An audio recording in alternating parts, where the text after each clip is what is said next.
Episode 149. Today we recap the Cubs series and preview the upcoming series against the Padres. You're listening to the Bucco Bantr podcast, brought to you by the Just Baseball Media Network. Cue the music. Rockin' 101, she compliment my taste. Whiskey in my lemonade, cause I like the way it tastes. Best seats at the Pirates game, they let me run the base. Yeah, my time is like my money, cause I can't afford to waste. Wifey is a lawyer, take my date to my dates. Order steak by the plates, and in case after case, run my race at my pace, clear the grass of the snake. Welcome back to another episode of Bucco Bantr. We've got some baseball to talk about. Lots of stuff happening through the first month of the season for the Pirates. It's officially May. The season's kind of flying by. And I think it's because I was looking at my calendar, 12 games total in April, which is kind of ridiculous. But yeah, welcome back, Adam. Thanks. Glad to be back, I guess. Before we get into it, Total Sports Enterprises. Get all of your Pittsburgh memorabilia, Pirates, Penguins, Steelers, and more. Right now, they just released their mystery box autograph. So just like how we have our mystery boxes at the game where you could win trivia, you could go on tseshop.com, buy a mystery box for $60. You could get a Paul Skeens autograph. You can get a Pirates legend autograph, Brian Reynolds, and much, much more. Go to tseshop.com or go to the description on Spotify or Apple Music. Click the link to let them know Bucco Bantr sent you. It's been a long month. Yes. It's been a very long month. We're not going to get into everything that unfolded on and off the field. But first things first, terrible, horrific situation that happened Wednesday night while we were at the park. Just wishing the best for that young man. His name came out today. We're not going to get into any of that. Just hoping he makes a strong recovery. Really tough scene, man. So wishing him and his family nothing but the best. And, prayers Second up for them. Yeah. Second that, man. I'm not going to say much more other than that, man. Hope he's all right.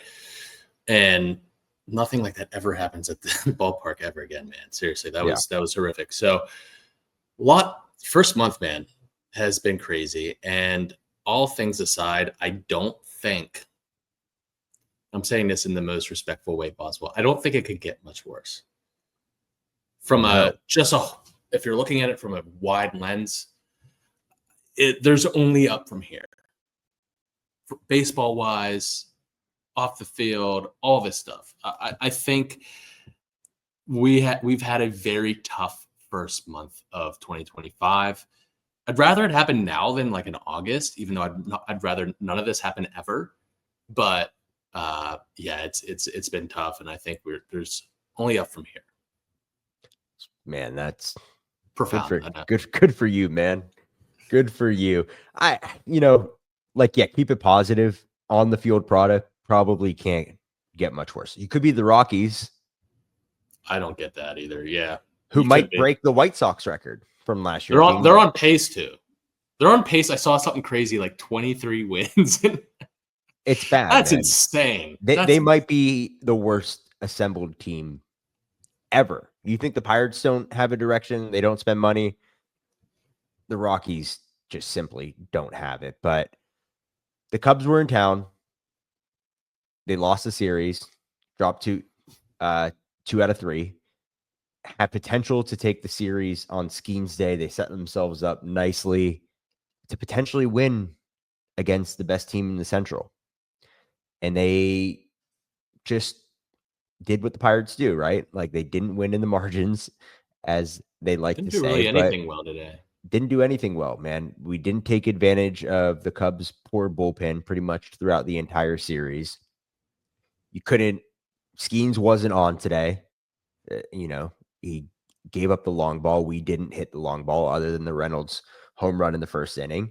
And that's been the difference all year between us and other teams, is capitalizing on runners in scoring position, slugging, putting the ball over the fence. What did the Cubs do today, Scott? 3 home runs. They had a lot of home runs this series in general, but yeah. They tore it up. They put the ball over the wall, and that wins you games. Yeah.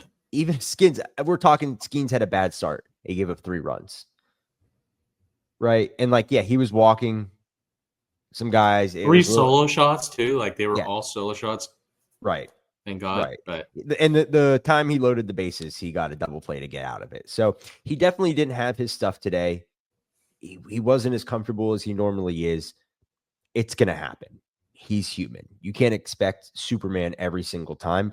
But regardless, you have to hit the ball. And if this team has proven one thing to us, it's you're good for about one offensive performance a week.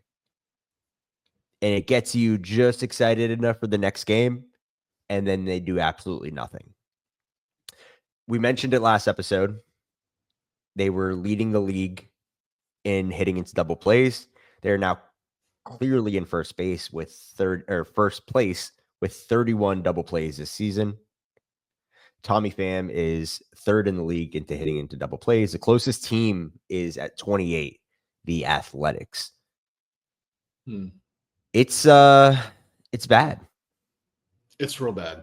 It's real bad, man. The bullpen too just has hit a low this week. I think some guys that really aren't performing. Kyle Nicholas has struggled. Colin Holderman, man, I think he could use more time in AAA, more than 2/3 of an inning. I'll tell you that much. I think he needs to get things right. It's not just a matter of throwing him in low leverage situations. He just doesn't have it right now. He doesn't have the confidence, and he needs to build it back up. And I think I think he would benefit from going down to Indy like David Bednar did. Joey Wentz has kind of lost it recently. Yeah. It's just a roller coaster right now this first season. So I know this is the first game in May, but we start a new series this weekend against the Padres, and the schedule is tough, man. This is a tough May, and they're going to need some reinforcements. They're going to need some guys to step up. Reinforcements. Yeah. So you're talking Spencer Horwitz, Nick Gonzalez, who we don't have a timeline on as of now, probably after the All-Star break. Maybe close to it. He still hasn't resumed baseball activities. We saw him throwing on the field. We don't know what he's doing behind the scenes, but he just got out of a boot. So you can't count on him anytime soon. And I really think this lineup could benefit from an aggressive Nick Gonzalez bat, either at the top of the order or in the middle of the order, because now you've figured it out with O'Neal Cruz in the one spot. He's there for the rest of the season. I love how aggressive he is there. First pitch swinging out of the gate. He barrels just about everything. Yeah. Worst case scenario, he gets out. It's one pitch, one out. And then Reynolds has to come up and take usually what's going to be a free strike for the other pitcher. But a lot of the times he's striking the ball well. He's having a great year. The defense has improved a little bit. He still had some mishaps in the Cubs series, not taking great routes to ball, specifically to his backhand side. But there's not much else to discuss that's been much different. Let's step it back a second. We're talking about O'Neal in center field. The first game, I believe it was, we were sitting out in center field, and he tracked down a ball at the right in dead center before the bullpen. Hard hit line drive ball. He used his height, his speed to get to it. It's pretty impressive. I don't know if it was the next bat or the bat after. It was the next bat. Next bat, just took the worst route to the ball, and it rolled to the wall, and I was like, oh man. Just right back to basics here. It's been rough out in the outfield, to say the least. But let's get into these game recaps, Adam. Do you want to kick us off with sure. Tuesday's game? Let's do Tuesday, 9-0 loss. Andrew Heaney is human, 4 2/3, 5 hits, 4 earned, 3 walks, 2 home runs. He had 7 groundouts and 3 flyouts, 43 strikes on 73 pitches. The pen consisted of Nicholas Wentz. Hunter Stratton made his return from that gruesome injury. Colin Holderman, bad outing, 1 inning, 2 hits, 1 earned, 1 home run. That's probably the situation. I know people were like, why is he out there right now? They were down 8-0. I know. That was an absurd. This is the situation you want him in. And giving up a home run 8-0. Why are we getting mad about this? Right. That's exactly where you want him to be, not when it's 3-2 in the 8th. So relax. Didn't do well. That being said, Bednar came in 1 inning, 2 hits, 1 earned. Offense, nothing going on here. Bart had 2 hits. Kutch with the only double as a team, 6 Ks, 3 walks, 0 for 5 runners in scoring position, 9 left on base. Later in the game, Canario hit for Pham, meaningless in this situation, but like that's where we're at right now. Couldn't capitalize off of Imanaga leaving the game with an injury. I'm not sure what that injury is right now. I didn't see any news on it. Yeah. But this is if the Cubs struggle at anything and why a lot of their games have been a disaster or close this season and their offense has had to bail them out is because their bullpen is terrible. Yeah. Their bullpen is bad and they just could not score a run. Also, the pitching staff in this game did not strike out a single hitter all night. Not one. It's gonna be a theme, I think, this series. We'll get to that. Is that all you got for Tuesday? That's all I got for Tuesday. All right, Wednesday. We were at this game yesterday, recording on Thursday. Carmen Wojcinski got his start. What is this? His 7th start, 4 innings, 5 hits, 2 earned runs, 1 walk, 4 Ks. Looked good in the first couple innings, as he does. His ERA sits at 6.58. He only got 5 whiffs. Again, bullpen is struggling right now. You could use maybe a break from Colin Holderman, send him down to AAA. There's another high leverage talent arm on this roster right now. Bring up a Burrows, bring up a Harrington, let them start, and put Carmen in the back of the pen. I think it makes too much sense at this point. It makes almost too much sense. Baraki came in next, 1 inning, 1 hit, 1 run, 2 Ks. He's got a 3.86 ERA. Shugart continues to look pretty solid, 1 2/3, 1 hit, no one runs, 1 K. He's got a 142. He's been a bright spot out there. Ferguson earned the W. 1 inning, 1 1/3 actually, no hits. I think this is the Ferguson special. A lot of his box scores, if you've ever seen him, he doesn't give up hits. He doesn't K guys. He doesn't walk guys. It'll be just like 1 inning, no 0 0 0 0. That's Caleb Ferguson. He does his job. 1.88 ERA. Bednar looked solid. Got his 3rd save. 1 inning pitched. 1 hit. 1 K. His ERA is down to 5.14. Kutch was 1 for 3 with a double with 2 RBIs. He had that go-ahead hit. He's at 277. Hayes went 2 for 4 with an RBI. He was up to 245. And Reynolds is starting to get hot. I think I might be speaking this into existence here. I've talked about his sticks as of yesterday before his last bat was 615 OPS. Need way more from Brian than that. Need way more. He was 2 for 4 with a double yesterday. And I think he had a couple big hits today, obviously, too, which we'll get into. But 9 hits total, 4 for 11 with runners in scoring position, 7 left on base, 10 Ks. They did pretty well against Matthew Boyd, better than I expected with the bats. Got some runners in and hit when it mattered. Yeah. And they set themselves up very well going into today, Thursday, for Skeens Day. And they got ahead early and they just could not hold on. As I mentioned earlier, Skeens didn't have his best 8-3 loss. Just the Cubs broke it open towards the end of the game. Skeens, 5 innings, 5 hits, 3 earned, all on solo home runs in the same inning. Mm-hmm. I might add 4 walks, 2 Ks. He's 3-3 on the year. He still has a 2.74 ERA. All right. So like not the end of the world. He's still the best pitcher in baseball, but not getting the support that he needs. And when he has an off day like this, the offense needs to back him up. He went to the sweeper 22% of the time here, 4-seam 29% of the time, 9 whiffs on the day, only 1 whiff on the heater. So just wasn't working for him. Wasn't missing. I wasn't able to watch the game, but it seems like he wasn't able to find the zone with the heater today. Is that he couldn't find the zone with any of his pitches? The feel was one of those days. He did get squeezed. Like a lot of the pitches, you texted me like, is he getting squeezed right now? And I said, nah, it's just he's missing. Like some of the pitches that he would usually get, like those 100-mile-per-hour heaters that like nick the corner that he usually gets a called 3rd strike on. He wasn't getting that today, but he also just wasn't getting any chase at all. 100% zone contact rate on the 4-seam. So when he was filling up the zone with the heater, it was getting barreled. So not a great day. Wentz, Nicholas, Stratton all came out of the pen. All of them gave up earned runs. Stratton had 3 earned runs. Offense, Reynolds had a home run in the first inning. Cruz scorched a double off the left center field wall with an RBI. As a team, 2 Ks, 3 walks, 5 hits, 0 for 5 runners in scoring position, 5 left on base. They had 1 home run. one double. The other thing I wanted to bring up with this game, which was kind of the theme of the series, they didn't really miss bats. Like they got what? They got a few Ks. Carmen had 4 last game.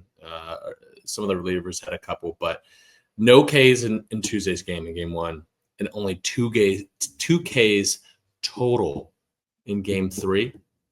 Yeah. That they're not missing bats. I knew this Cubs lineup is pretty solid, top to bottom, but it just seemed like a something that was sticking out this series is they weren't really missing bats. They're giving up a ton of hard contact. Yeah. Let's play. I don't want to. Let's see what's happening around the Central real quick. Okay, the Cubs are in first place, 19-13. They're 2 games ahead of the Reds, who are 6-4 in their last 10. Okay, they're 17-15. Then you have the Brewers, the Cardinals, and then the Pirates are 7 back at 12-20. Okay, I bring this up because the Reds are in second place now. Okay, they're 2 back from the Cubs. This offseason, the Reds finally picked a direction, right? They picked the manager that they wanted, and they went out and they signed guys. Not the craziest names, but they went and got guys. I'm going to read you real quick. They got Brady Singer in the Jonathan India trade. Brady Singer right now has a 3.62 ERA in 27 innings, and he's got a 32-9 K to walk ratio. They went and got Gavin Lux. Gavin Lux is hitting 352 right now with an on-base percentage of 438, slugging 473 with an OPS plus of 151. They went and got Jose Trevino, who is hitting 323, OBP of 373, slugging 516 with an OPS plus of 142.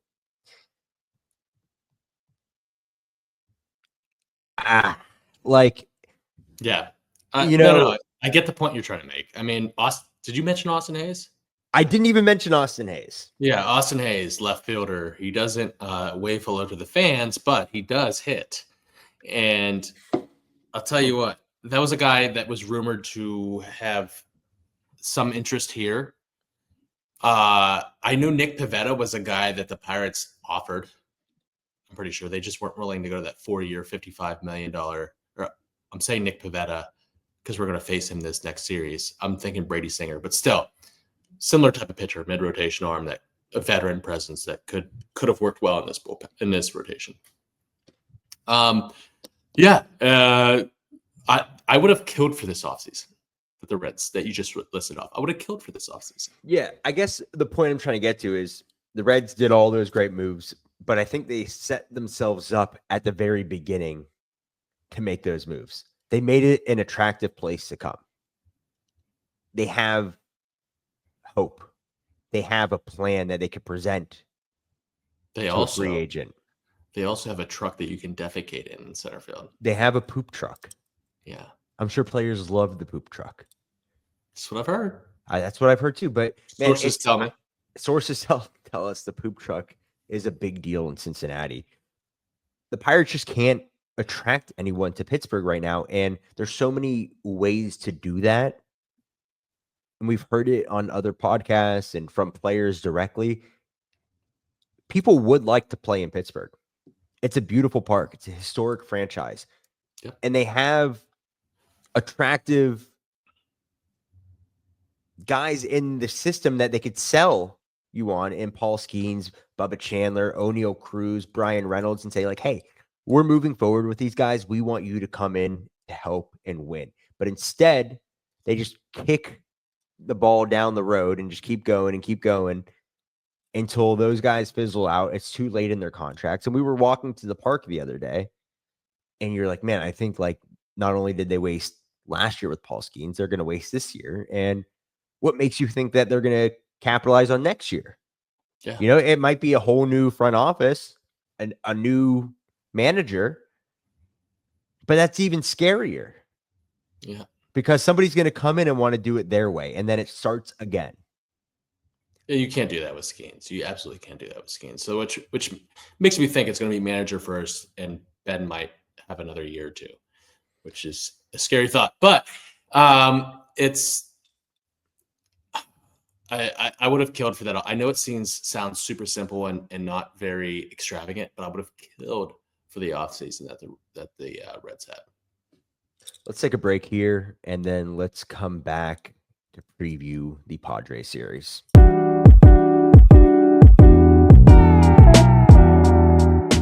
Scott, let's preview the Padres series, but before we do, shout out to one of the sponsors of our show, Sports Card Junction, my favorite by far card shop in Pittsburgh. If you are in the hobby, whether that's collecting baseball cards, football cards, hockey, basketball, Pokemon, and more, Sports Card Junction has you covered at 9011 Perry Highway, Pittsburgh, PA 15237. Go into the shop. Everyone there is awesome. They can help you out, whether it's buying a box of cards, singular packs, or anything else, accessories, whatever you need for your hobby needs. You could either go to sportscardjunction.com or go into the shop at 9011 Perry Highway, Pittsburgh, PA.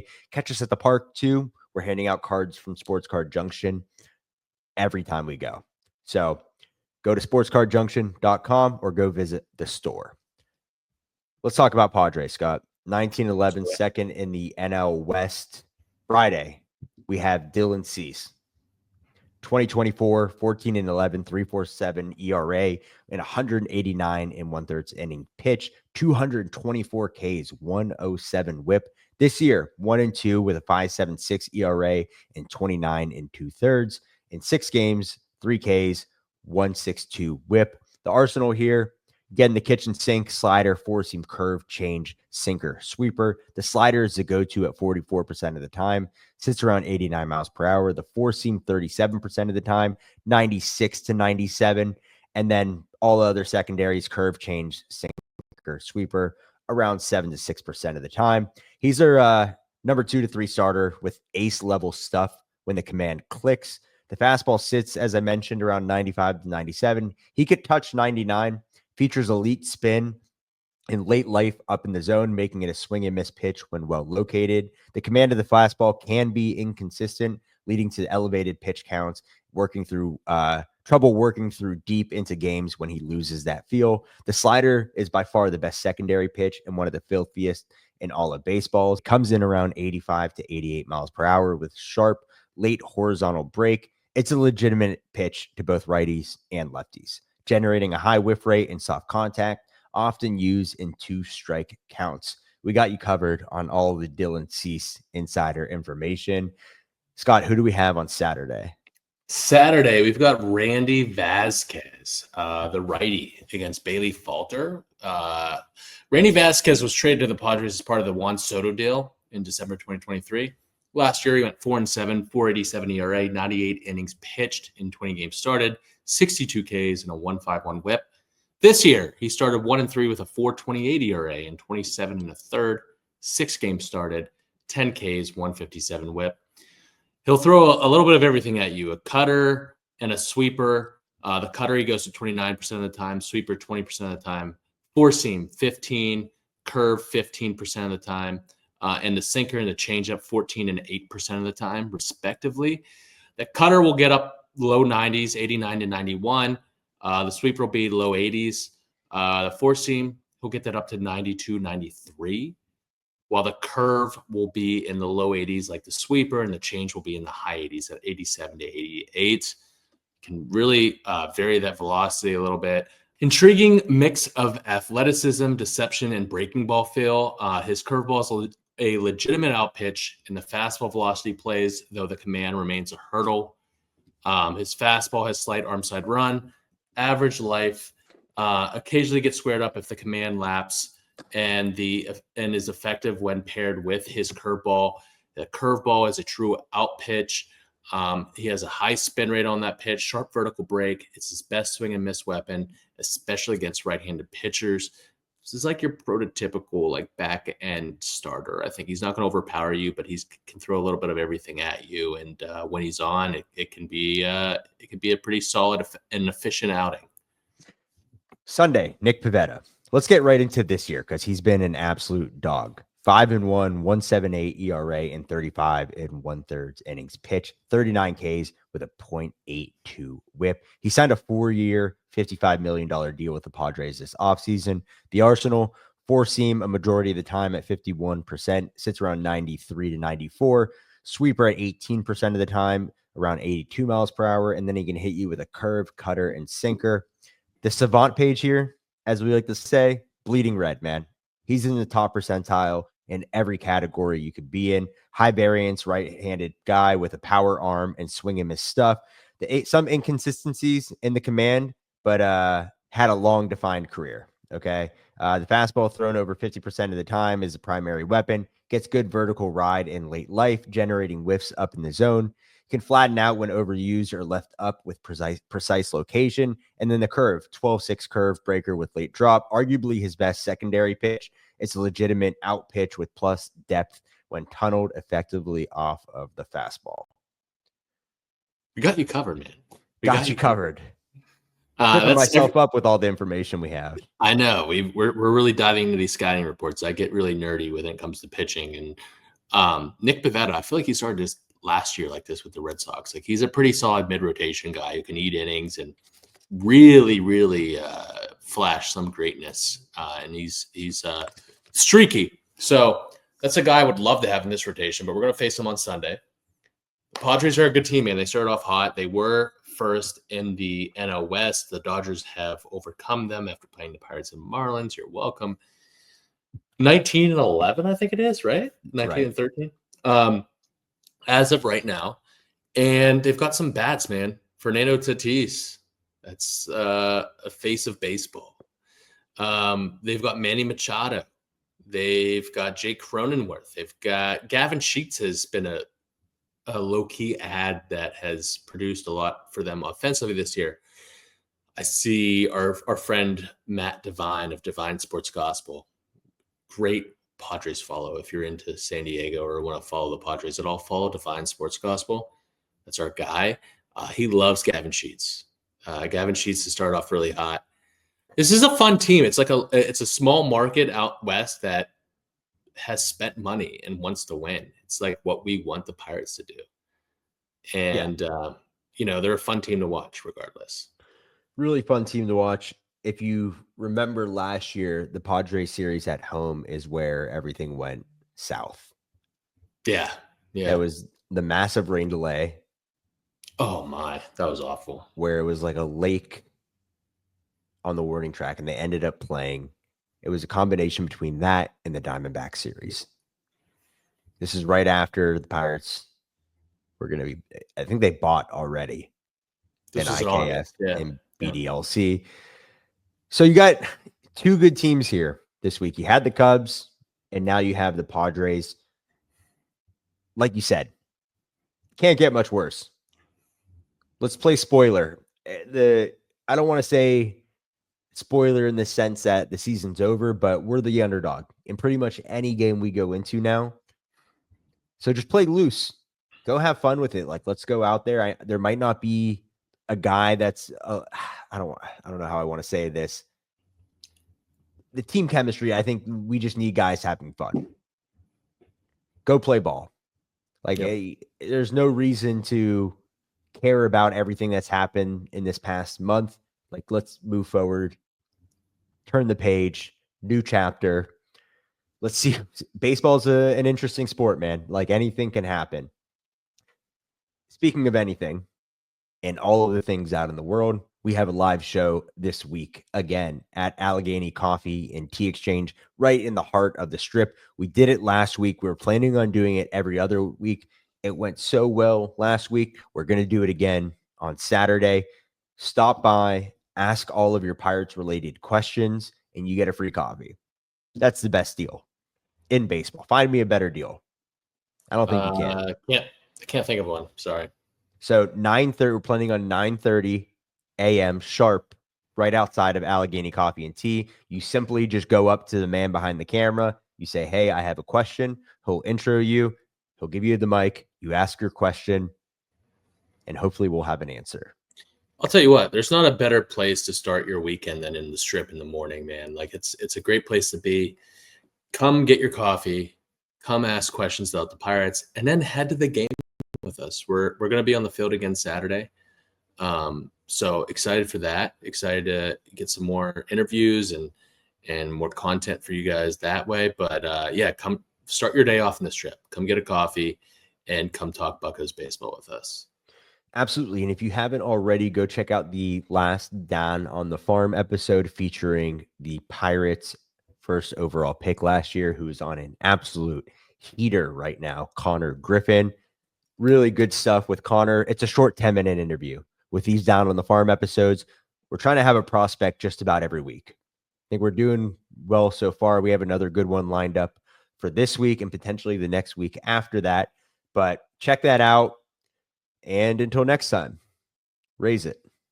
Raise it. Best seats at the Pirates game, they let me run the base. Yeah, my time is like my money, cause I can't afford to waste. Wifey is a lawyer, take my date to my dates, or the steak by the plates and